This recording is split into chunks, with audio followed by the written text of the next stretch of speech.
Let's talk about the economy for a moment. Right now, it seems as if we've borrowed an enormous amount of money to pay for the recession. In effect, the Fed has put up maybe $4 to $6 trillion off its balance sheet. Congress has maybe put up so far 3+ trillion, maybe close to 4 trillion. So, are you worried about the debt having an impact on the economy in terms of the value of the dollar, inflation, or just the size of the debt and our ability to pay it off?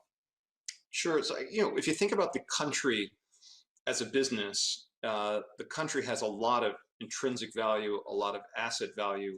I would say one of the most valuable assets of the country is the country owns 35% of your income and my income. In a way, you can think about that. That's the current level of taxation, federal taxation. So that's in effect the country owns a 35% stake in your intrinsic value and my intrinsic value as a contributor to the economy, and the country retains the right to change that percentage ownership at its will by in fact changing obviously tax policy. So there is then of course we have enormous assets, whether they're real estate assets or infrastructure assets, that are so I think the asset side of the U.S. balance sheet is very, very large.